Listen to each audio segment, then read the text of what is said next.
found among the papers of the late Drew Harper of San Jose. July 22, 2026.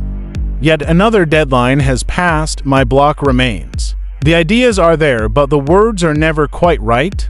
The carrot seems mocking as it blinks at me from a blank page. My agent has insisted that I use an experimental writing aid. Dark Depths is comically on point as a name for a company which touts itself as having the best horror genre-focused AI software.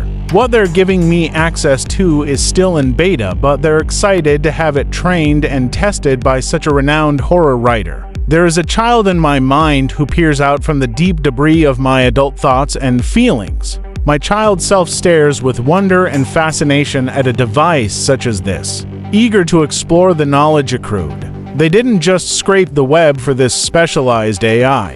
They sent their employees on journeys all across the globe to track down and upload ancient and obscure texts. What odd tomes did they manage to find? What long-forgotten occult lore? The child in my mind is infecting the adult with feelings of intrigue. That curiosity has quickly become almost overwhelming, which brings its own relief. For too long, I have woken with this persistent dread. It sits within my rainbow of self-loathing, anxiety, and frustration. All the ideas for my novel swirl around in my mind, but when I go to weave them into words on a page, I'm unable to catch them.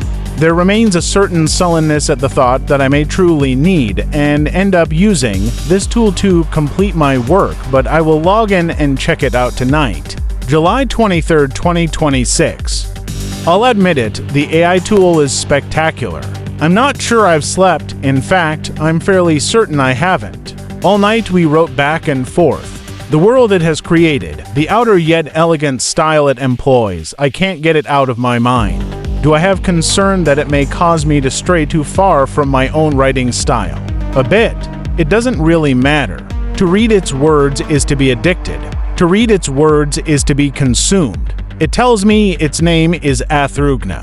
07-26-2026. I know I'm in my living room right now. I know I'm sitting on my couch. Why is the air here still stale with a faint flavor reminiscent of the first gasp from a long-closed crypt? The chittering and scratching have returned. Beneath it all is a low laugh. It's becoming louder. I'm not crazy. This is real. Athrugna laughs. 07-27-2026. My agent dropped by today. I couldn't let her inside.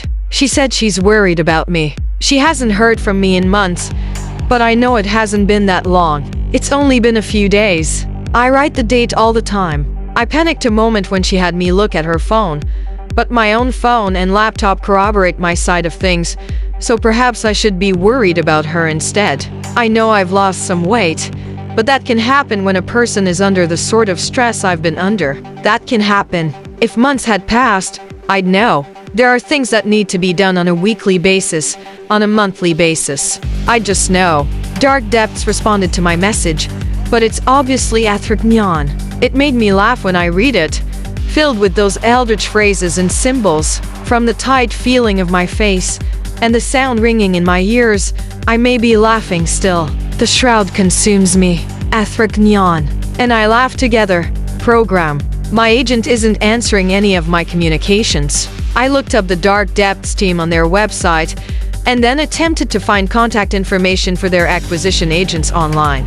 Of the three of them, 2 are recently deceased and 1 has been reported missing. I sent the company a message through their contact form. From what I can tell, that's the only way they give to reach them.